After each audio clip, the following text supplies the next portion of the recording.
Hello, everybody, and welcome to yet another episode of Recipe for Adventure. As far as I know, it's the only D&D Let's Make on the internet. Joining me, as always, is my good friend and co-host, Sai. Sai, say hello. Well, your statement is factually correct for as long as we don't go looking. Huh. That's... I'm not quite sure if that's considered existential or what, but... Huh. It's Schrodinger's cat. Could we... Like you are speaking the truth, and as Like, long as you do not go searching, there is no way to disprove it other than it being the truth. could we technically make any claim up as long as we are just ignorant to it and decide to stay ignorant? That seems kind of misleading, don't you think? Well, it is our own personal truths until it is proven to us otherwise. I don't So like it. yes, as long as we stay ignorant, we are factually correct. I don't how. I know this isn't technically a political statement, but my God, it feels like a political statement. Jeez, how did this happen? Um. Okay, so before we continue, as always, I'm going to ask you a question. As a DM, or just someone balancing a game for D&D and such, what is Yes. your ideal four-person team? As in like a party composition. Yeah, party composition. Well, as someone who really kicked off like DMing with fourth edition D&D, fourth edition D&D had like group roles Yeah, that players did. yeah, they Yeah, took a bunch of classes, put them in a specific like classification, and then yeah, built them into like certain roles, Mm-mm-mm. and as such, I kind of enjoy seeing that sort of like role dynamic. Mm-mm-mm. And just because you're part of a role doesn't mean you are just like this tiny little template. No, like it's very like wide how you do it, but I still like kind of like the archetypical way they do. Mm. And so you have first off the defender, the party tank, the person who gets into the front line, draws attention to themselves, and protects the others. Whether Mm-mm-mm. you are a barbarian or a paladin or a fighter, even like a druid who turns into a bear, like you are the frontline guy who draws the aggro to yourself by just being threatening. You're a tank essentially. Yeah, you are the party tank. Mm-mm-mm. Fourth edition did take a lot of inspiration from MMOs, Mm-hmm. so there will be a lot of similar terminology. For But better or worse, yeah, fourth edition was very much video gamified yeah, compared to the other and editions. and there's some things from it where I absolutely love it, and some there I'm like, yeah, I'm glad 3.5 was not that, You, and I'm glad fifth edition has moved away from that. mm-mm-mm. But I like the system they had because once, like, first off, it's like you have a defender in the party, cool. You'd be a bunch of different classes, they could all be defenders, awesome. Next, the complete opposite, the striker, the damage dealer, the everyone wants to be him kind of person. Mm. Where it's like you have someone who protects the party, and then you have someone who kills all the party's enemies. That's Whether right. you're like a powerful archer with just like the ability to do massive damage, you're a cunning rogue that gets behind and stabs. Like, however you achieve that, that being like your build kind of role, great. It's like defender, striker, awesome. Next is the leader, as it's referred to in fourth edition. I And found that the, an interesting bit of terminology from fourth yeah, edition. yeah. But the leader's general gist is that it is a class that focuses more upon healing and support. Mm. That's not to say they can't fight. Many of them could fight plenty well, but a lot of the class abilities could be focused towards that. I, And I, like you could say, mm? I Cleric. I would put it as the person who, like, mechanically, if not literally, Yeah. but mechanically calls the shots, hence leader. Well, it doesn't have to be, and that's why I didn't like the term leader per se for fourth edition. That's fair. But but um yeah, it's like you know what they say, you don't F with the white mage. So yeah, the quote unquote leader, or I'm gonna call them the like supporter who helps the party survive, move along, whether it's buffing, whether it's healing, that type of thing. The helpful party member. Mm. And then the opposite of that, which fills out the fourth slot that I like, is the controller, Mm-hmm. whose general gist is if the supporter helps the party, the controller hinders the enemy, whether it's through doing large AoE damage, Mm-hmm. and so small weak minions can just get like chipped off easily enough, Mm-hmm. or it's using powerful magics to like hold someone in place, casting entangle and trapping a bunch of people inside. The controller makes life hard for the enemy. Mm, mm, mm. And it's a very simple four-person dynamic. Protect the party, kill the enemy. Mm-hmm. Support the party, cripple the enemy. It's very But simple. it's simple, but it works really well as a Mm-mm-mm. dynamic. Now, I like the dynamic. Doesn't mean I'm going to be like, we must have this dynamic at all times. I just think it's a nice, really good way to do things. It's It the helps differentiate. ideal. Yeah, and if I can have it, that's what I'd like. Mm-mm-mm. Yeah, I get that. Um,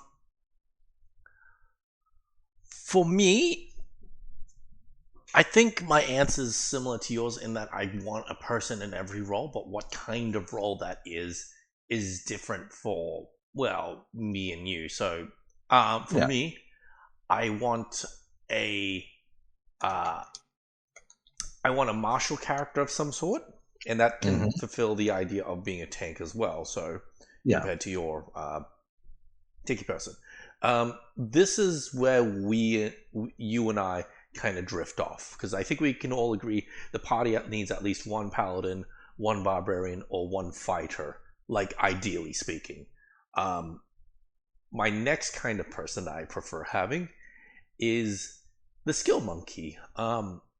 Someone who excels outside of combat. Uh, Perhaps they're good at avoiding it or like subverting it somehow. So usually this is the rogue.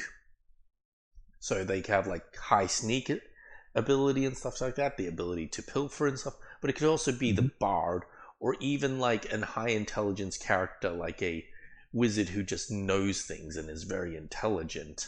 Um, Although I suppose a wizard is a poor choice of words here. Yeah, no, fifth edition doesn't have too many skill monkeys. The rogue is kind of the rogue and bard are kind of the Go to. only, yeah, the only two intended ones. And then for my last two slots, I'm not going to say anything about healer because healing is powerful, but I feel the DM can sort of like substitute it with health potions all the time. Yeah. So my two kind of final characters is an arcane caster, or specifically someone with arcane focus. So you can throw lots of magic stuff in the world and have that player be interested in. It's like, oh, there are runes all over the ground, or there's a magic enchanted spell book over here, or this sword of fire needs identifying, and then the magic player can sort of pick up on that and do their thing. Hmm. And then I want some sort of divine caster. Now, I don't necessarily mean just a paladin or a cleric, I also mean warlock. So I suppose a character who gets their power from otherworldly sources, because I also want that extra bit of roleplay where there is a third party influence on the party, like subtly or otherwise. Yeah. So, like, the martial person is the more straightforward character. The skill monkey is the person who tries to get around things out of combat. Arcane caster is the person who gets interested when there's magic. And the divine outsider person is sort of nudged along by this third Mm. party. And I think that's a good mix of potential narrative elements and Yeah, mechanics I can throw at the party, if that makes any sense. no, that like yeah, this is like our ideal what we'd love in a party. And like you mentioned a skill monkey as well Mm-mm. as like different from mine, but like I mentioned specifically a supporter, someone who helps the party, Sure. and like I would, in my case, I would treat the skill monkey as a supporter type of character, where they're able to use all their various skills to help out in various different ways. Okay, sure. I can see So, that. so, but yeah, just like the general idea of different roles for what you want. Yeah. Um, Neither of us said the word face, which I don't know how I feel about that. I suppose the skill monkey, I could have said, like, also deals with the social stuff because they have high skill points and such. Um, Face, for those of you who aren't sure what that means, is literally the face of the party, the spokesperson, the charismatic one. Um, I have had many a campaign where there's been no charismatic player, and that has actually made things interesting. yeah, because at the end of the day, like, you're always going to have a player or character better at one thing than the other, and that just makes it a bit more. I don't know if I want to say nuanced, but the barbarian's going to be, like, generally speaking, better at intimidating people, for example. The wizard's going to get along with their peers more. The druids will speak better to, like, other nature loving characters and the like. So I suppose, like, when you don't have a charismatic character, you try to leverage everything else to get the results you want. Yeah, and that's its own fun little experiment. Mm. Mm. I mean, I've even had games where everybody plays the same class before, though not in D&D. Though I would want to try one day. Everyone dreams of the all bard party. Oh god, yeah. Now it's not a party; it's a band at that point. Like, old druids a circle, barbarians is just a raid. Uh, you get the idea.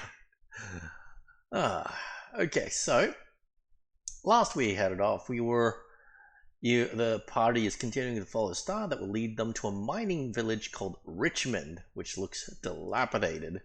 And we mentioned Gobrock had a brother. So Korbog, Hmm. let's keep it simple, owns a tavern called Korbog's Tavern. And the tagline, it's your only choice if you want to get drunk. Laying it on thick there, are we? Oh yeah, and like I like the idea that they like it's literally in the tagline, and it's like, wait, the sign actually looks well kept and polished. Like the fact that it's written well and everything looks Hmm. wait actually looks of decent quality, well kept and polished. And I want to like the joke is that it's actually a pretty decent tavern. The insides are actually pretty clean, and everything seems to be in good repair. And that's the joke essentially. It's this out of the way inn, and it looks Yeah, good. Um, yeah, yeah. No, I'm liking it. Now, the big thing I want to get to is we have a dilapidated mining town. mm-hmm. Are we to assume that almost like no one lives here at all, and like Korborg is one of the very few people in the town? You know, I like that. Wait. Well, so how small of a population do you think? Like, do we want to actually be able to name everyone, or do we just say it's a small population? Because that's the thing, right? We got to it at the very end. It's like it's a dilapidated mining town, which suggests to us, Well, or mining like, city. yeah, well, it's like it used to be rich, right? Yeah. But it's not anymore. So Mm-mm. usually when that happens, you get people who move out, move somewhere else. Mm. And it almost feels like Korbog's Tavern has become more of a checkpoint tavern, where it's like on your long journey, here's a place you can actually stop,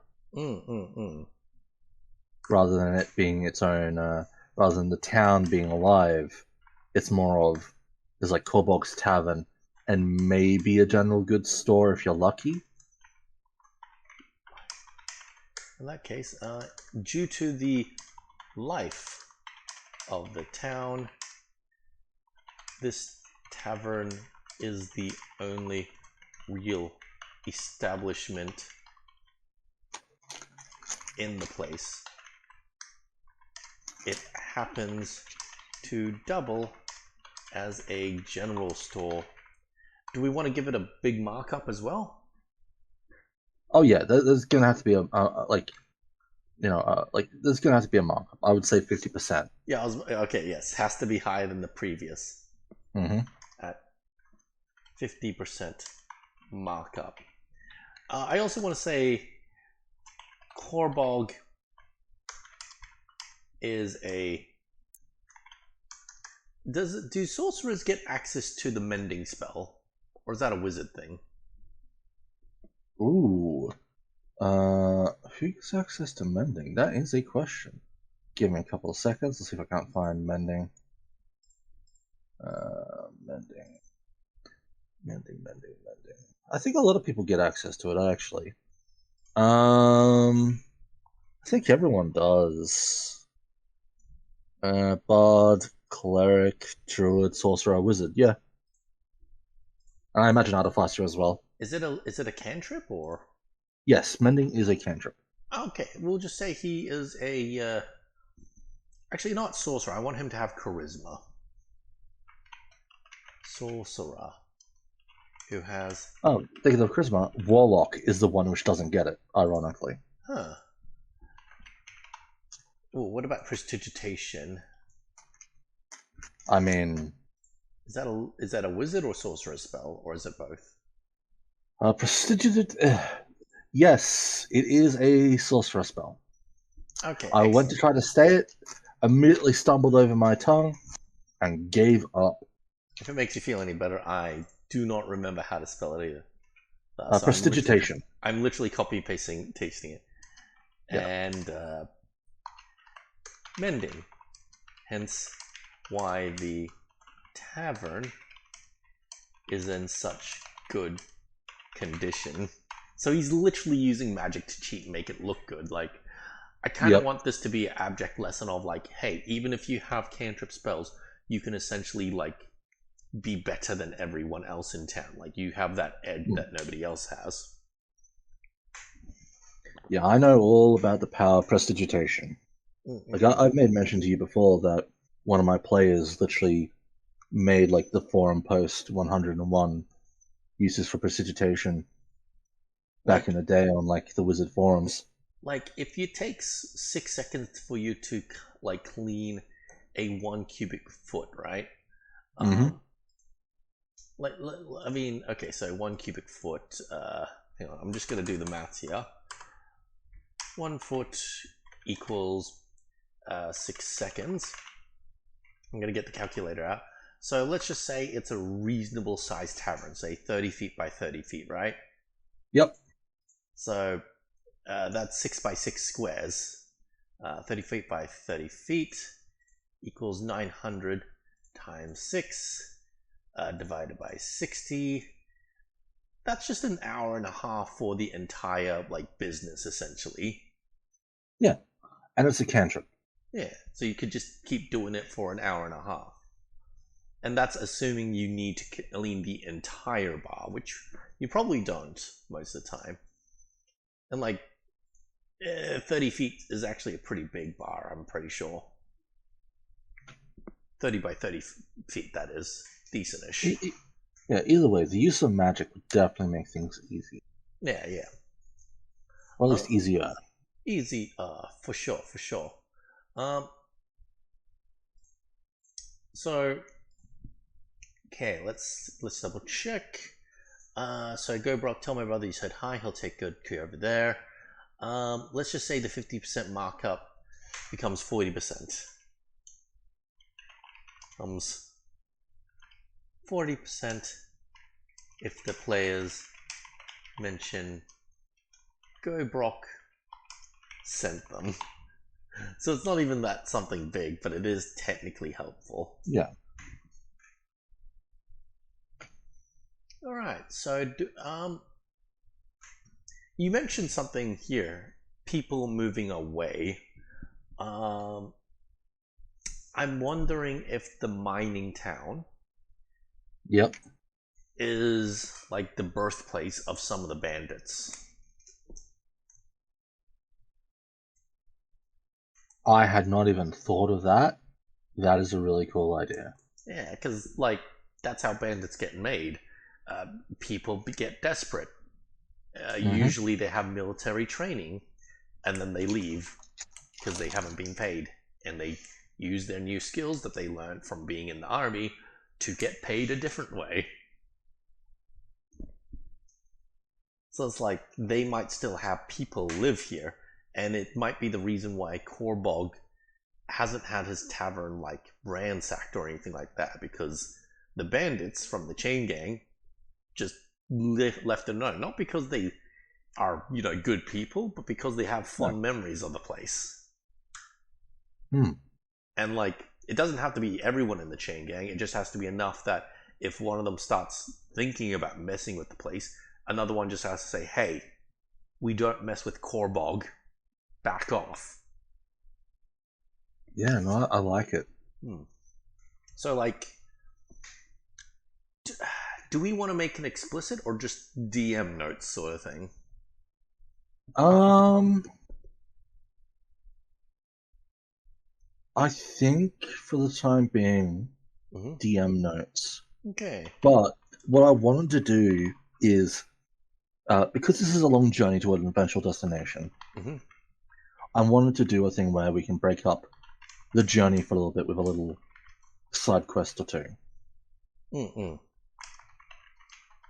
And with the idea of like a town that's mostly abandoned, I figured Oh. it might be cool to do like a little adventure of like, hey, you're stopping nearby.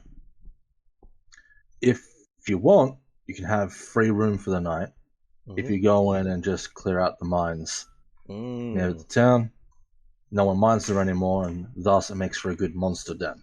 Mm.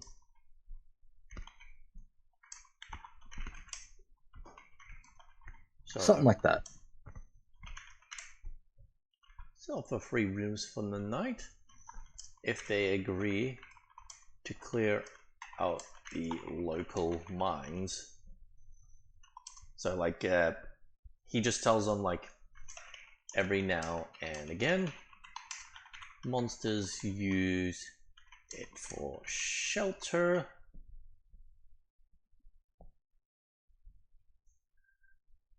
And they generally stick to themselves. However, these beasties have been agitated lately and are roaming around more often, attacking travelers. So, I think it's a good idea to make these kind of monsters the sort who are more sensitive to the cold.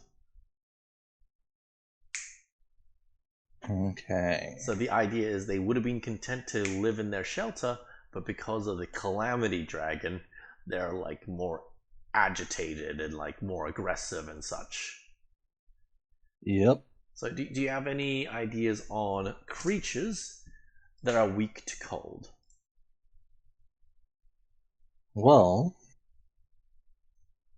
there are some. Mm-hmm. Uh, so, like, immediately I think of like sort of creatures that are more um, elemental in nature. Like a fire elemental? Well, I don't think the fire elemental itself is weak to cold, But I think some of the adjacent things, like the salamander and the Okay. fire snakes, are weak. Yeah, no, okay. The salamander and the fire snakes are both weak to cold. Okay. A salamander is a level 5 creature, Mm. and a fire snake is a level 1. Mm. Players should be Um, strong enough to take on the fire salamander by now. I'm pretty sure, though. yeah, and I mean, if it is a fire salamander, Mm-hmm. immediately I think Mining Town fires, and my mind immediately goes to Silent Hill. I have not played Silent Hill. You don't have to play Silent Hill, but part of Silent Hill's backstory is that they were a mining town and they mined coal, and Oh. something happened, and the coal mines caught on fire, Oh. and so Silent Hill is constantly surrounded with the grey haze, Oh, I know about that and part. that is not fog. That is the constant, like, soft flow of ash and smoke. Yeah. Interesting. Yes. If I am wrong, feel free to roast me in the comments, but I'm fairly sure that's the story of Silent Hill's, uh, well, the story behind its fog. Mm-mm-mm. And if we're doing salamanders, right? The idea that there once was a rich coal mine here, and something happened to set the coal mines ablaze to Like, such a point that it was no longer tenable to continue trying to mine it. oh, like maybe he's, oh, maybe it's the remnants of like what used to be here. I mean, it's also possible that it's like the salamanders came here and found a coal pocket. Okay. But like at the very least, I like the idea of if it's just a mining town and we haven't specified what, I like the idea of it being coal. Okay. All right. So a salamander has taken up residence in one of the abandoned mines, and the players can choose to kill it, scare it off, or otherwise placate it somehow. So, like, I feel Korbog would be happy as long as the salamander stopped attacking people. Yeah. He'll just say, yeah, make sure it just stops, and he won't care how. So, like, those are my main three ways of it doing it. So, Mm-hmm. I'm just gonna quickly uh, cave, throw down like a little cave in the blank map that we're in right now. There's a premium assets cave. Oh, those are giant caves. We don't need anything Well, too big. why don't I see if I just have a random cave lying around? Yeah. Just a relatively big open cave that looked like it came from a mine, even, would be nice.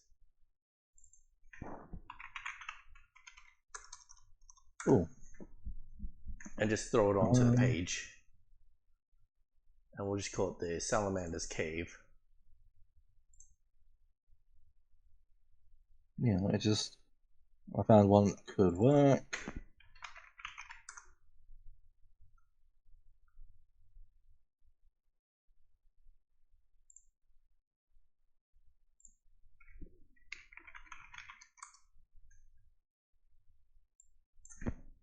Huh, I wonder, will that fit? Because that might be a good one to use.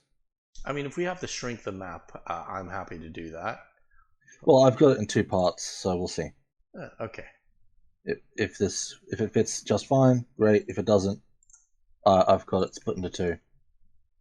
Mm-mm-mm. This is a map I used from our current Wednesday campaign.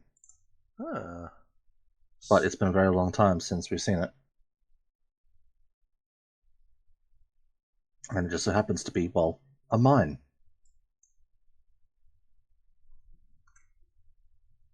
It'll be interesting to see for nothing else. Oh yeah, that's definitely way too big. I feel we've got to cut it up somehow. Um, well, yeah, we can slice and adjust. Let me just. Hang on, I know the best. I have an idea on how to adjust it. Um, hang on. So this is actually a really big map. We don't actually need it to be that big. So let's say instead of 25 by 25, let's go with 6 by 6. So that's like 30 feet. So save settings, close, and we essentially just crop part of this maze up. Yeah. Well, this maze is not cropped according to a proper grid yet. Oh, it's not? No. Oh, okay.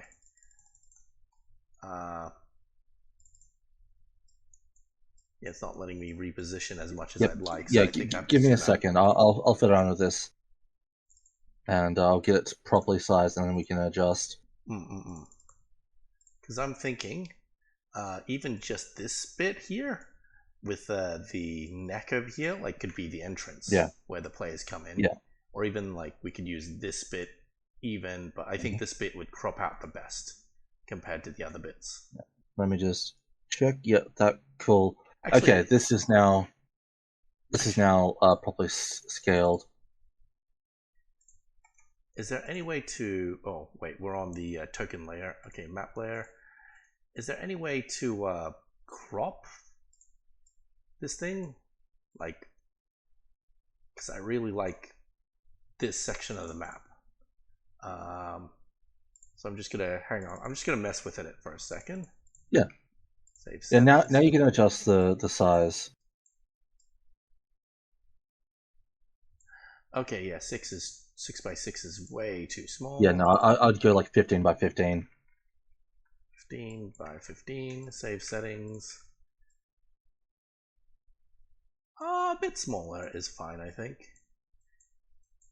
It's not letting me click and drag properly. But let me try 12 by 12. Can you see what I'm trying to do though? Yeah, you're trying to. Can you Just try make a nice clicking and look good. dragging it across so I can? I cannot at this point. Can you try cropping your image on your end so we get that little cave thingy at the bottom left? If you just want the bottom left cave, I can do that on my end. Give me a second. Yep, no worries. I'll just open up Dungeon Draft. I'll open up the old map, and I will basically just export a old thing. So that is mine from grass to hill.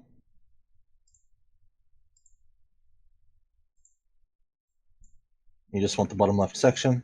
Yeah, yeah. Alright, let me just do a 15 by 15 crop. Like even 12 by 12 is fine, I think. Like I don't mind this cave being like essentially tiny for the players.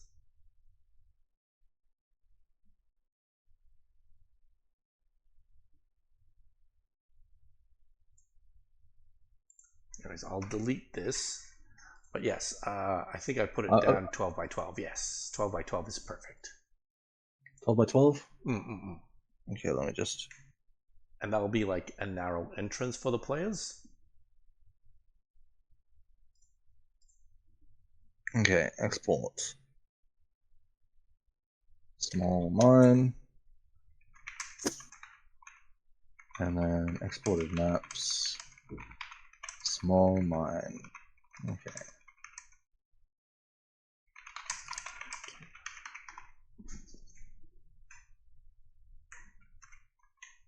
So yeah. This will be a nice little small little area.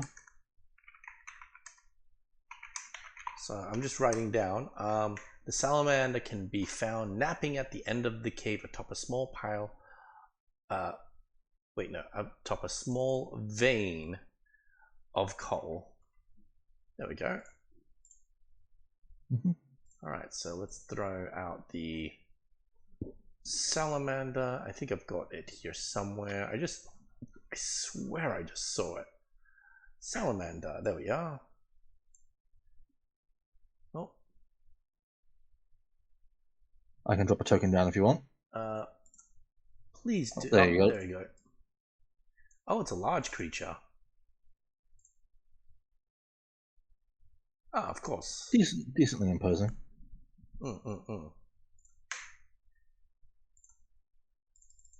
And we can say it starts out sleeping. Let the players have the first shot at this thing if they need to. So yeah, I did mention that they can placate it, that they can scare it off, but I'm not gonna say how they can do that. I'm just gonna say like in brackets, up to DM discretion. We encourage DMs to reward good roleplay and planning. I would add Yep. add a little thing like if you go for a difficulty check, make it like DC 15. If players make a skill check, we also recommend the DC to be roughly 15. So like they can do a nature check or whatever.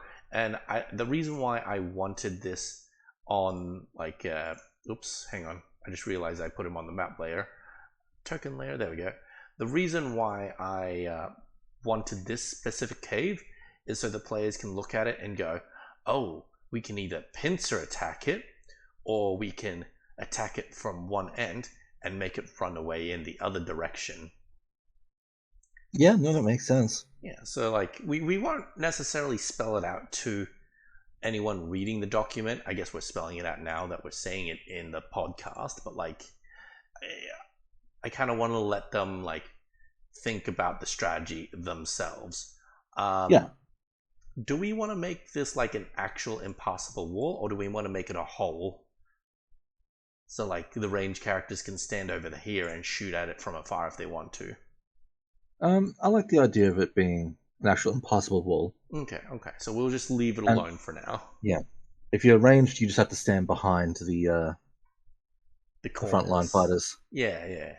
So it is a bit tight, but I think that is kind of what we want here, honestly. So the other thing about the salamander, and this is very important because I've had this document open in the background this entire time. Al's potions for sale / magic items.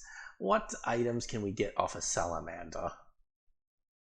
Well, I mean, salamanders literally are a type of fire elemental. So if there was anything to give you a potion of fire resistance, it would be this. So like salamander like claws or salamander tooths? Salamander tooth sounds fine. Salamander. Oh, I'd call it a fang. Salamander. Because salamanders are snake related. Oh yeah. Or serpentine. So how expensive would this be? Actually, not. Oh. Salamander scale. Oh, okay. Alliteration. I like that. Do we have anything else resistance? We have poison resistance, but fire seems a lot more. Poison and fire are the two most common damage types. So we'll just say 5 GP, just like the poison resistance. Yeah. Okay, GP. Potion of fire. Wait, hang on. Of fire resistance. What do we want to say the taste is like? Because I just realized we didn't do for like the sunfish as well. Tastes very spicy is kind of the cop-out easy answer, but I want to try do something else. Yeah. Well, if it is like a flaming snake, Yeah, ma- make it almost taste like a gamey roast chicken. almost like a gamey roast chicken in liquefied form, but in a way that's definitely not like soup. There we go. Oh, before the chill edge, potions of detect magic. I know exactly what I'm going to do this one. Tastes exactly like the drinker would first believe it to be drunk. And I worded it that way for a specific reason. Would you like to guess why? Um, no, I'm scared. So, like, as written, it means if I think it tastes like Kool-Aid, it will taste like Kool-Aid. If someone comes up to me and says, oh, it just tastes like chicken soup, I will suddenly believe it tastes like chicken soup.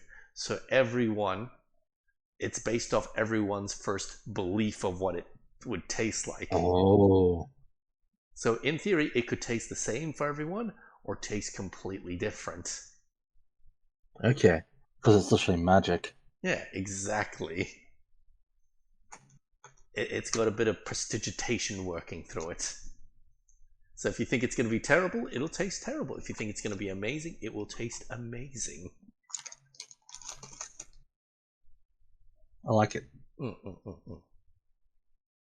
Okay. So that's the Salamander's cave, but I do want to double write down. The cave contains broken tools that aren't worth anything, and then it will maybe do like a perception check. Oh wait, there is a vein of coal that could be worth something if somehow excavated, but the effort involved normally isn't likely worth it. Do we want to put any loot in this cave? So, salamanders typically have, uh, like, they typically have a spear, and that spear is often superheated. So we'll say that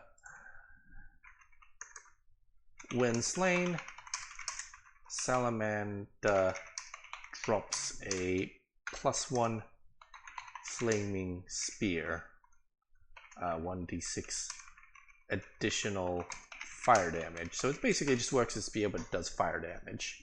Yeah, because basically that's what the salamander's heated spear does. It does an additional 1d6 fire damage. I thought so. So we'll just say I'm putting this in the notable items thing. Salamander's spear, found in the Salamander's cave at what do we call this? Richmond. Richmond. Yep. Okay. All right. +1 spear that deals an additional 1d6 fire damage. Yeah, it's nothing too It's nothing too fancy. It's pretty straightforward, but it's definitely very useful, for sure. Okay, I think we've finished up for now. I will see you next time for another episode of Recipe for Adventure. My name's Freebie Wits, and saying don't forget to comment, like, and subscribe. Bye bye. Ciao.